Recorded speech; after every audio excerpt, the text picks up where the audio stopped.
It has been just 2 days since pregnant Shanann Watts and her 2 daughters, Bella and Celeste, vanished without a trace from their cozy home in Frederick, Colorado. Before they disappeared, the Watts family seemed like the perfect family of 4 going on 5. But now all hope of seeing them together again, alive, is dead. Chris has confessed to a violent confrontation. He claimed he witnessed his wife murdering their children in cold blood and then killed her in a fit of grief and retaliation. He led police to the bodies. What was left of Shanann, Bella, and Celeste is found concealed in a shallow grave and in 2 oil tanks on a desolate oil field where Chris worked. Now Shanann's handsome husband, the father of her children, Chris Watts, has been arrested and sits behind bars, accused of murder. At every turn, police continued to uncover shocking new twists. They had the bodies and a confession, but from the start, police doubted Chris's outlandish story. He's already proven himself to be less than credible. In the days following the discovery of Shanann and the children, investigators would continue to try to piece together the puzzle of what actually happened to them. And America could not get enough of this terrible story that was both salacious and terrifying. Now, why would there be such an appetite for this? Why would people be so interested in it? Because this happened in Anywhere, USA, to any family, USA. This wasn't a fringe family. These weren't people that lived on the edge that you would look at and say, yeah, I can believe that. No, you would look at this family and say, wow. If this could happen to this family, it could happen to any family, and that is unsettling. People wanted to know how, why, what happened. I know that because people stopped me on the street and asked, and the questions were not rhetorical. They really wanted to know, what is happening in this world? How can this occur? A lot had happened in Chris Watts' life during that week-long period in August. His family was dead. An extramarital affair had been exposed. He had been arrested. Chris's interview, filmed at the home he once shared with his wife and children, had gone viral. In the blink of an eye, America's new Scott Peterson. Reporters were eating up the story, noting that Chris may have looked like a silver fox, but he was really a wolf in sheep's clothing.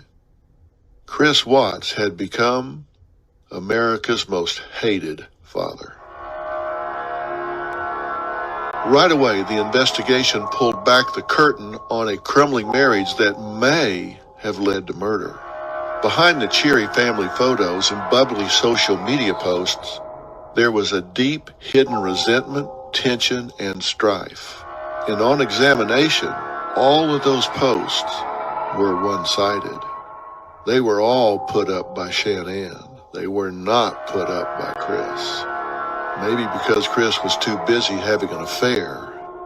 There were money issues, and Chris was worried about the financial strain of yet a 3rd child and what it would cause.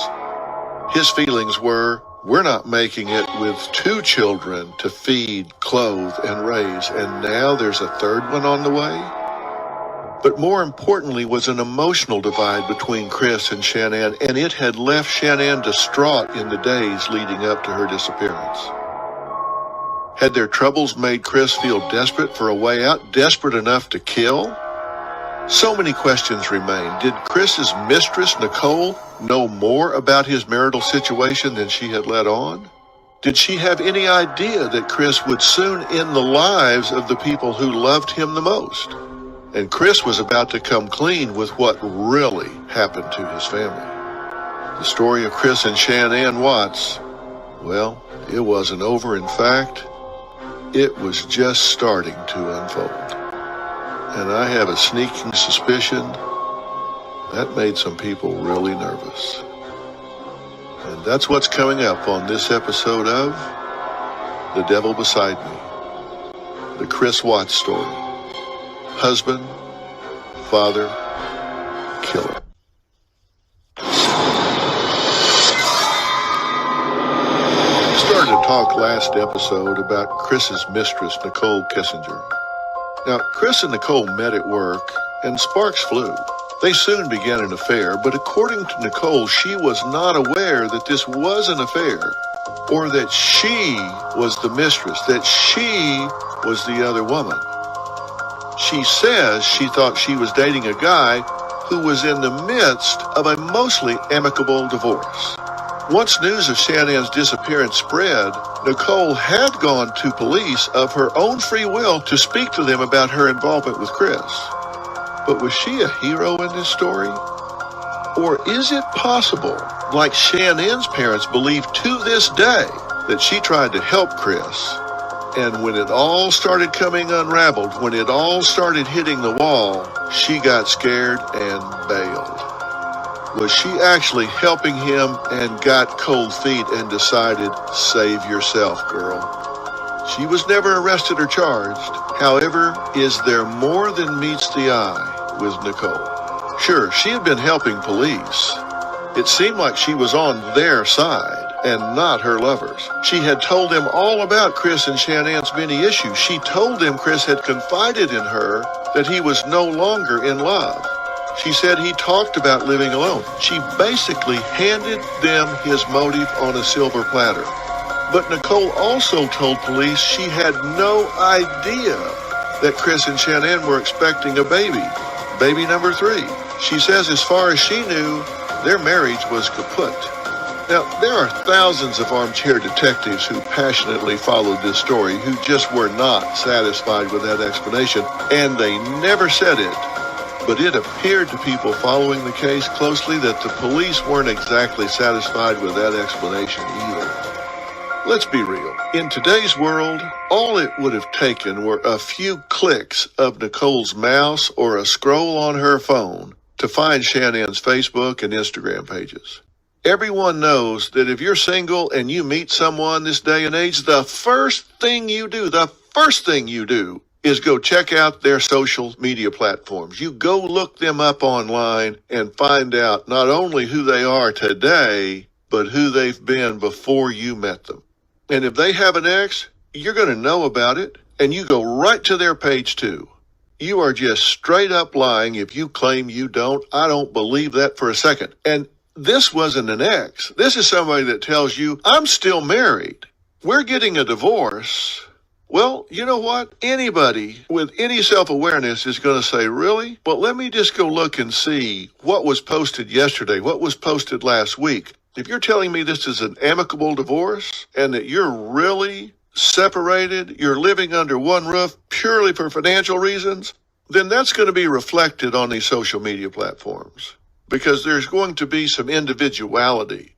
We're not going to be seeing all this togetherness, all these family interactions. You're not going to see this wife sitting in the husband's lap. You're not going to be seeing all this togetherness. Anyone can figure this out if you take a look. If Nicole were to have checked out either Chris or Shannan's social media, nothing would have indicated that there was a divide, and certainly not that there was a looming divorce. In fact, Shanann was frequently posting about how excited she was to add to her family nest. She was always posting about how much she loved her husband, loved her life. Is it really plausible that Nicole didn't do a little digging? Really not even digging, just clicking on her new man and his soon-to-be ex. Just think, put yourself in that situation. What would you do? And then tell me if you buy what she's selling.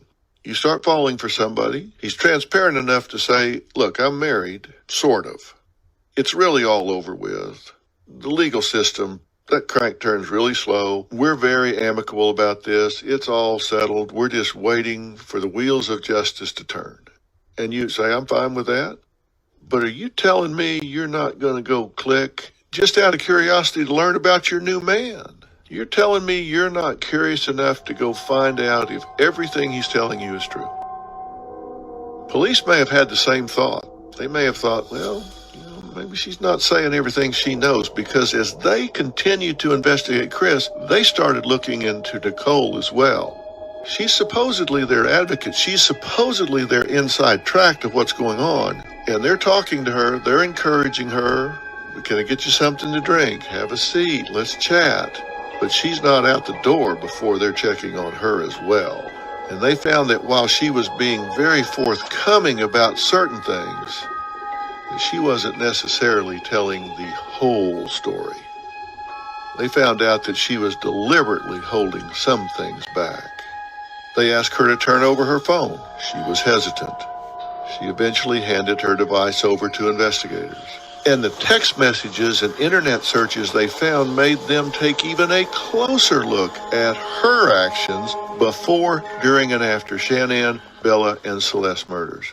And here's where things don't allegedly track with what Nichol told police. On July 24th, 2018, during the height of Nichol and Chris's relationship, Nichol searched Google for, quote, "Man I'm having an affair with says he will leave his wife."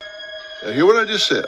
This is about 2.5, 3 weeks before these tragic murders take place.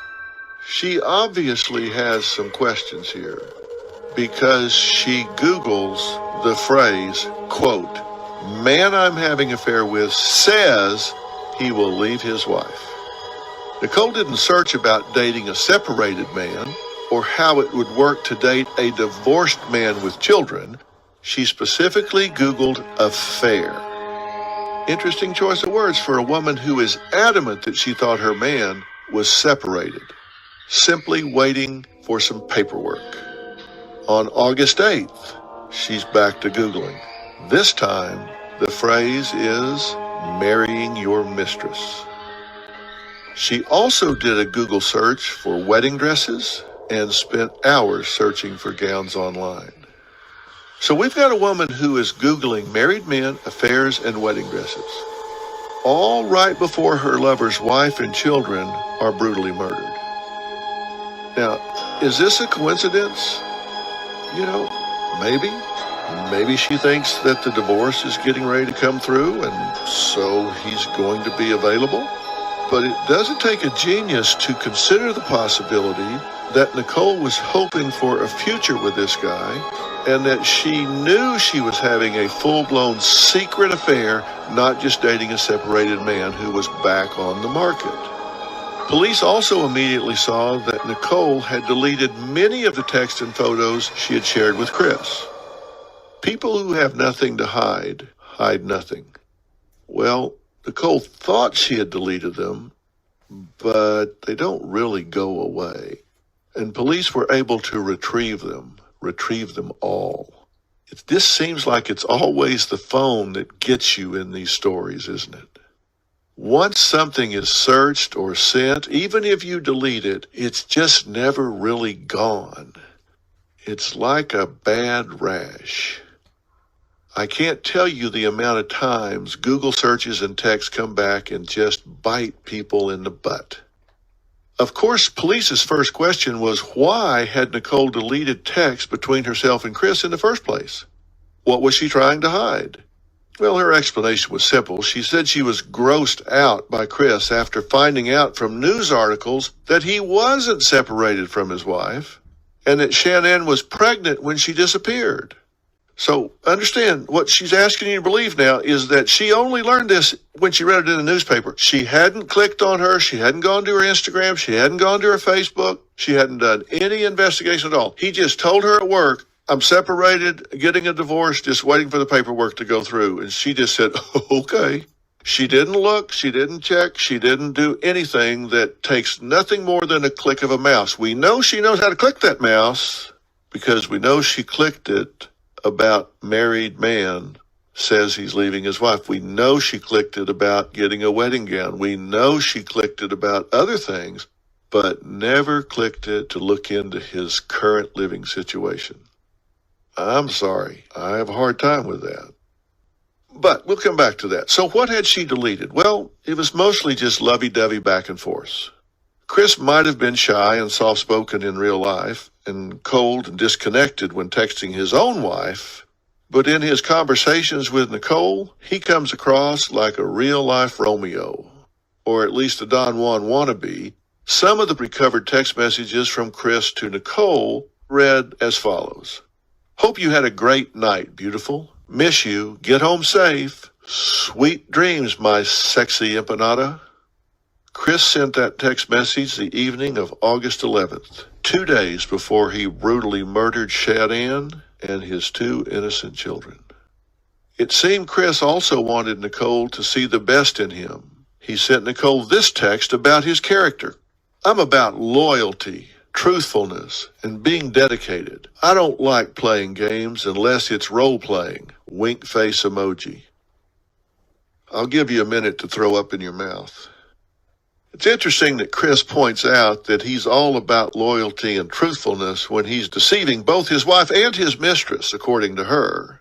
Apparently, you can tell he's lying when his lips are moving. He's lying to his wife, he's lying to his mistress, maybe he's lying to himself. But when somebody starts telling you that they're loyal and truthful and dedicated, only thing that's going to make me more nervous than that if they start telling me they're a deacon in the church.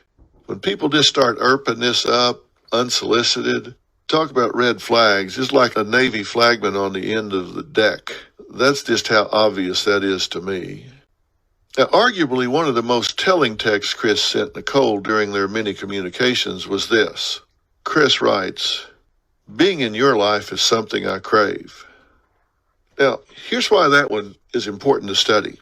This wasn't a man saying he craved sex with this woman. Plenty of affairs are purely physical. They're just about lust. No, what Chris was saying was he wanted to be in this woman's life. But did Chris crave being in Nicole's life enough that he felt like he needed to erase his own? That he felt like he needed to erase the family he had in his current life? Everybody has asked the question, if he wanted out so bad, get a divorce. If he wanted out so bad, just leave, abandon them. Anything is better than family annihilation. Why would you do that? Why would you have to do that? If you don't want to be there, leave. But a narcissist sees things only from their point of view. And understand, from his point of view, if he can just eradicate these people from the face of the earth, then A, he becomes the victim. Oh, poor Chris. B, there's no alimony, there's no child support, there's no legal fees. In fact, it could turn into a profit center. Now, while Shanann and the girls were visiting her family in North Carolina, Chris was keeping busy working out, trying to look his best, and wooing his mistress with racy texts and love letters. He was quoting country and reggae songs and buying Nicole mushy greeting cards with giant hearts all over them. In one handwritten letter, Chris wrote, and this is a quote, "The first day I saw you, you took my breath away. The first day I had the guts to talk to you, I got lost in those stunning green eyes. The first day we hung out in the park together, I knew I was addicted. Big things will happen this year. Dreams will come true." Makes you wonder what big things Chris was referring to exactly, doesn't it? Did he have a plan percolating in his head that he was going to carry out in order to make his dreams come true? There were no dreams that were going to be coming true for anyone involved in this mess. No dreams, only nightmares. Meanwhile, Shanann was out buying relationship self-help books. She was out working to try to find a way to save her marriage with Chris. Instead of taking this gesture as an olive branch, Chris threw one of the books in the garbage. It could have very well been a metaphor for how he felt about her. He was checked out, done, ready to throw the relationship away, and her with it. He wanted to be rid of his old life in favor of a shiny new one. You just wonder how much Nicole knew. And you wonder what she would have thought if someone had whispered to her, "If he'll do it with you, he'll do it too." But from the very beginning, the burning and heartbreaking question has been, if Chris was that unhappy, if he felt that burden, if he felt that trap, why not just get a divorce? Why did he have to kill them? Shannan's mother said she knows her daughter would have walked away without a problem. She knew that her daughter had enough dignity, had enough self-respect, had enough self-worth that she did not want to be where she was not welcome. Could something Nicole told her friend be a clue to his mindset, a clue to why he took this drastic action?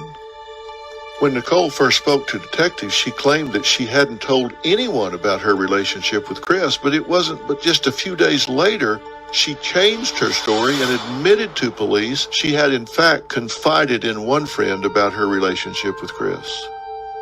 Just one day before Shanann and these sweet little girl's death. Nicole told her friend the one thing she didn't like about Chris was the fact that he had already had children. She felt she might always be second best, and it bothered her that he had, quote, been there, done that.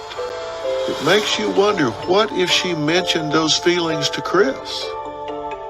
If he thought he might lose her because he was encumbered with a ready-made family? If he thought Nicole felt he would have divided loyalties, that she would always be second to his existing family, to his existing children. Maybe not to Shanann, but Celeste and Bella. Would she always be the other woman? If he thought that was a big concern of hers, and that he might lose her because she was threatened by his children, could that be the answer to why? Why he couldn't just leave? Why he had to get rid of the children and his wife permanently? Did he really just want to be with Nicole at any cost? And had she messaged to him that she wasn't going to be second fiddle to anyone or anything? And had he interpreted that to mean, you better show up with a clean slate, buddy? But Nicole insisted she had not disclosed her worries about his children to Chris, only to the friend that she had said she had not talked to. Because remember, she said she didn't tell anybody. The police have a witness here, a helper here, that lies one minute, tells the truth the next. So you have to wonder, are you lying now or are you lying then? Because you know she's lying, you just don't know when. Which is a lie, which is the truth. But she says she didn't tell Chris, she was just venting to a friend. This is right after she said she didn't vent to anybody. Did you ever say anything to him about, Never. anything about his kids being a problem? Anything about his wife being a problem? Never. This shocked me just as much as I think it shocked the rest of the world. He's so disgusting. I'm so ashamed of him. Why? How? I don't even understand how you could, bring yourself to do that to somebody who's, that big. Nicole said she believes that she in no way influenced Chris to kill his family. She stated to police, quote, I legitimately think his cheese was sliding off his cracker long before he met me. Is that why she fell in love with him? Nicole also texted that same friend, quote, he seems too good to be true. Well, which is it? His cheese is sliding off his cracker, or he's too good to be true? Again, it's just inconsistent. Certainly turns out she was right about his warped mind. In the days after her initial statement to police, she would frequently call detectives with additional information that she just remembered. I guess she was just sitting around and oh, wait a minute. Chris and Nicole spoke the night before, and quite a bit on the day of his family's disappearance. For most of the day, Chris told her he was busy with work, but the two exchanged text messages throughout the day as if everything was normal, as if Chris hadn't just murdered his family and concealed their bodies. Chris's day was busy because the tower of lies he had built were crashing down, and he was telling so many lies it was just impossible to keep up. Now, again, here's a window into his psyche. I've told you that narcissists have no empathy. They have no capacity to feel sorrow or remorse or to vicariously experience the pain that someone else might be feeling. That's why he has the ability to murder his pregnant wife and unborn child, and then ultimately his two innocent children, one of which looks at him in the eye and says, "You're not going to do to me what you did to her, are you?" But he can then whip out his phone and flirt with his mistress like he was on the way to Arby's or something. That takes a special kind of cold-blooded, detached psyche. It was at 3:45 p.m. that Chris finally sent an ominous text message to Nichol telling her that his family was gone. Naturally, this sent Nichol into a tailspin. What did he mean? Gone where? What did he think had happened? Chris was evasive and, according to Nichol, didn't seem terribly concerned. She was struck by how emotionless he seemed about his family being missing. Instead, Nichol told police that Chris remained vague with his answers regarding what was going on and kept trying to change the subject, which of course made her suspicious. Nichol also spoke to the Colorado Bureau of Investigation agent Kevin Kobach about an eerie late-night FaceTime call she had with Chris on Monday, August 13th. Now, remember, his wife and children had been missing since that morning. I think we were talking a little bit, but he was laying down on a mattress that didn't have any sheets on it. And I remember asking him, where's your sheets, And he's like, oh, I washed them. And I remember he was saying that he was cleaning the house to try to keep busy, to take his mind off of things. I didn't honestly think that much about it originally because that man is always cleaning. He's a very, very, organized, meticulous, clean individual. So it did not seem like a super red flag to me. On his days off, he organizes, it's what he does. But something that just kind of dawned on me last night is he made the comment directly after that. He said, I had to wash the kids' sheets. He was they smell. And I was thinking about that last night, and I'm this man keeps that house so clean. That's the cleanest house I've ever seen. Why would his kids' sheets smell bad? Of course, we now know why Chris had no sheets on his mattress. Remember, police found bed sheets in the trash at the Watts residence, and also a bloodied sheet wrapped around Shannan's deceased body. A drone search located a lone bed sheet on the oil field property. This aerial discovery was what initially led police to finding the bodies of Shannan, Bella, and Celeste. So now, Chris is FaceTiming his mistress from his marital bed, the very same bed he had strangled his wife on just hours before. He's now lying in this bed, feet up, comfortable, FaceTiming his mistress. Nichol mentioned that during that FaceTime conversation, Chris had also said that the blankets in Bella and Celeste's room were missing and that he thought Shanann might have taken them. Well, why would Shanann have taken the children's blankets when she left for a so-called play date? A play date that, when asked about it, he said, I don't know where. She just took them somewhere to play. By Tuesday the 14th, Chris and Nicole's romance, well, it was just abruptly over. All of their remaining correspondence had to do with Nichol confronting Chris about lying about Shannan's pregnancy. According to Nichol, Chris kept trying to change the subject and would not give her any straight answers. Now, of the many lies Chris Watts has told, this one has got to be one of the most cruel and frankly stupid. When Nichol demanded answers about Shannan's pregnancy and why Chris had not told her about it, Nichol says Chris told her that he didn't know until the day that Shannan disappeared that she was expecting. He then told Nichol that he was not the father. According to Nichol, she said it was at this point that she realized she was dealing with a serial liar. If he could lie about this, she thought, what else was he capable of? Nichol expressed to detectives that she was concerned about how the media would perceive her. Nichol's scandalous internet searches were splashed across headlines. It seems like she knew this would be inevitable because of the media culture. She tried to prevent this by deleting her browser history, she thought. Of course, the internet never forgets. So now it just looked even worse. Not only did she have these searches, she had tried to bury the searches. She had tried to hide the searches. And she got caught trying to dump that data. In the wake of Chris becoming the prime suspect in Shannan's disappearance, Nichol also researched Cece Watts and Chris Watts online frequently, sometimes for hours.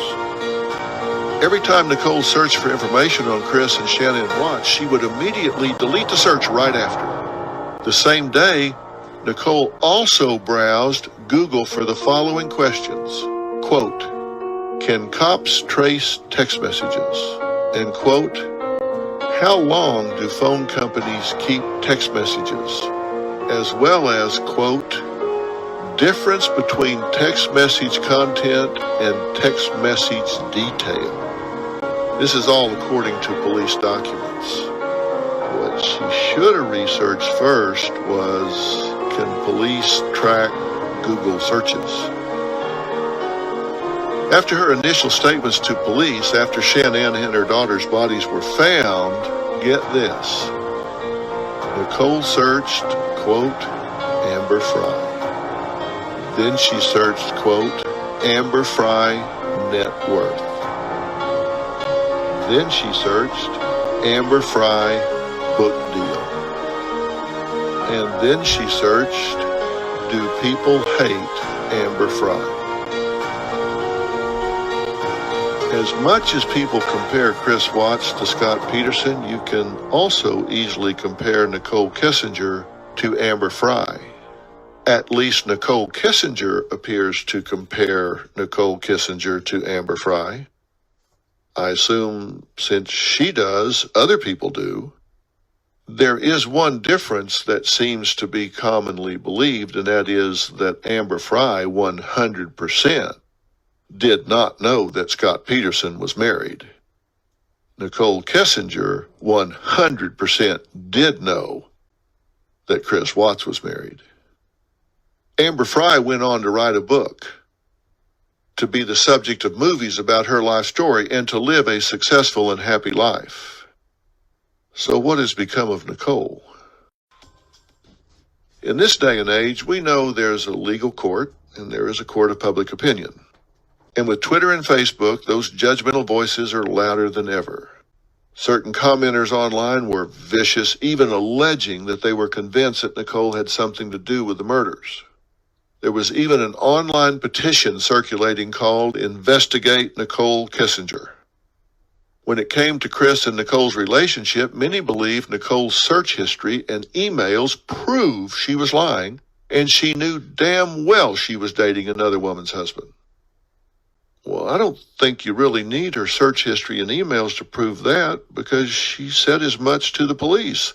She knew he was married. It's just where in the dissolution procedure she claims to think things were.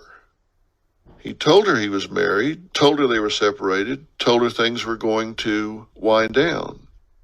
So she knew he was married.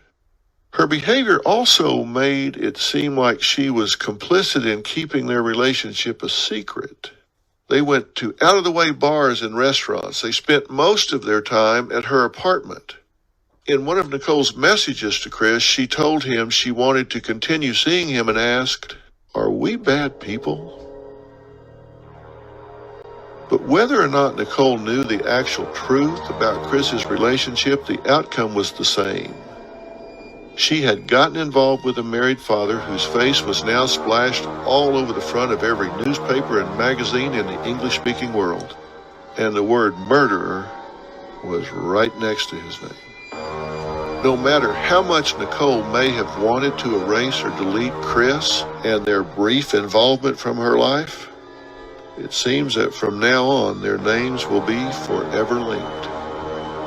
Nicole mentioned that she and her friends were trying to do damage control by taking down her social media accounts and removing the photos that existed of her on Facebook. Well, it was too late. Everywhere you looked, on TV, in magazines, newspapers, there were photos of Nicole Kessinger, the other woman. It's likely there won't be a book deal in Nicole's future.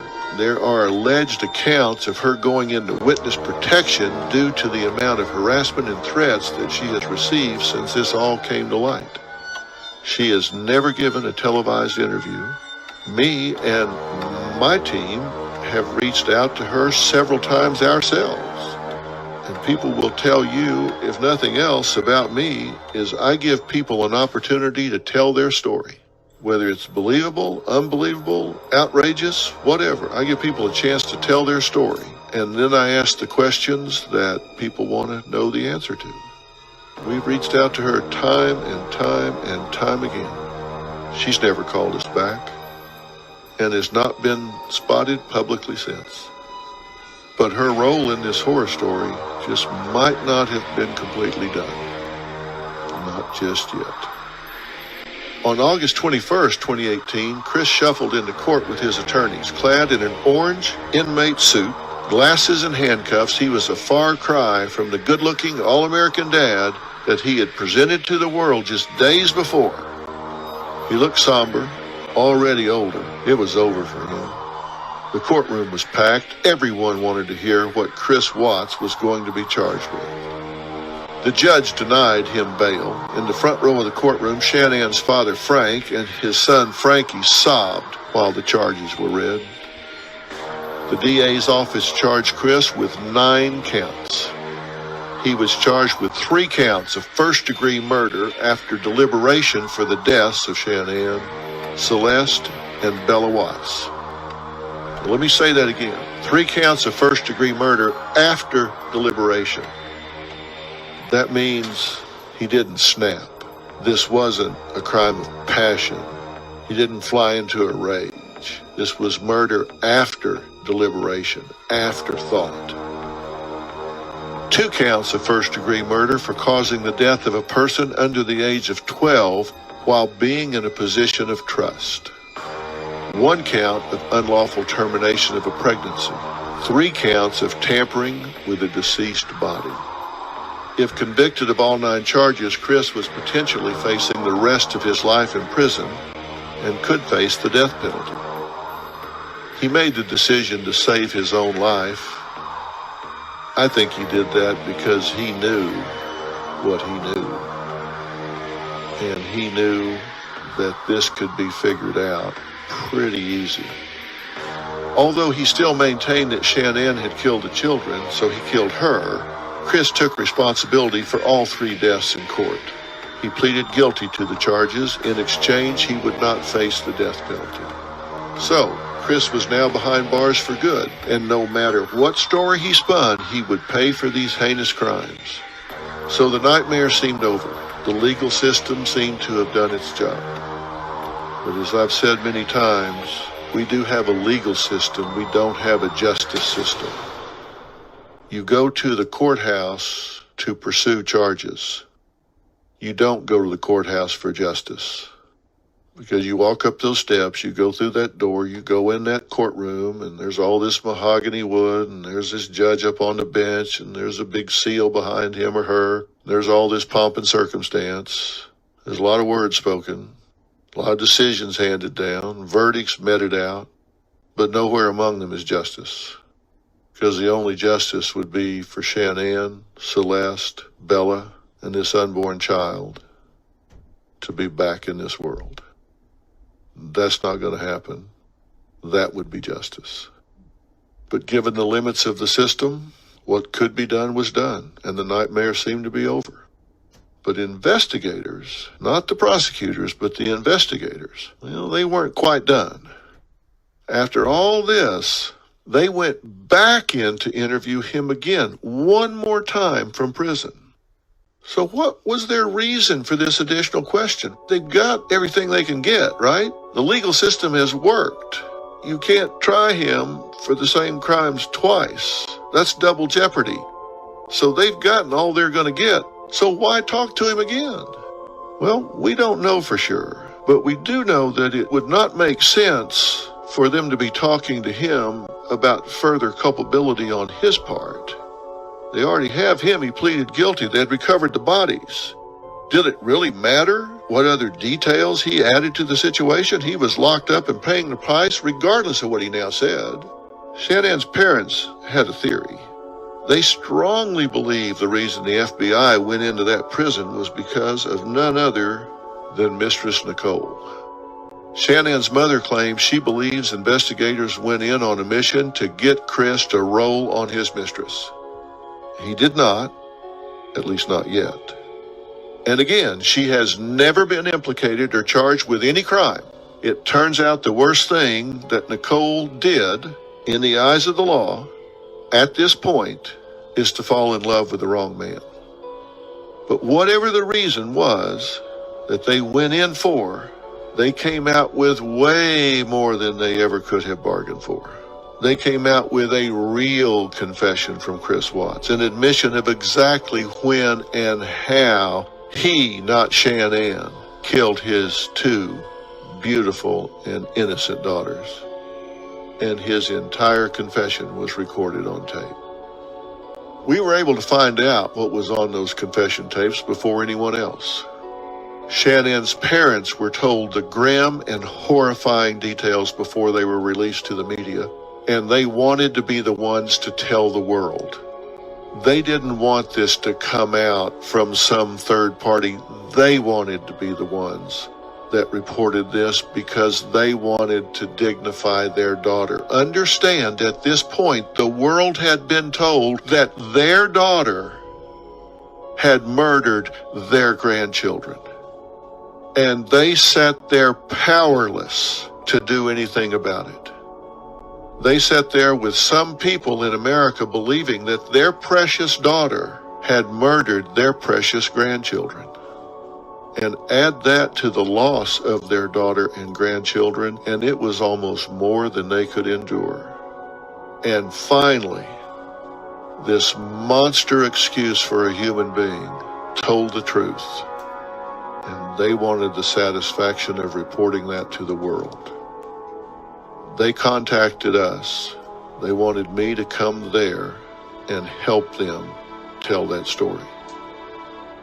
They would do an interview with me and reveal for the first time what Chris finally confessed he had really done to their beautiful daughter and their grandchildren, what he said to the children, what he said the children witnessed, and what their final words were to their, quote, daddy.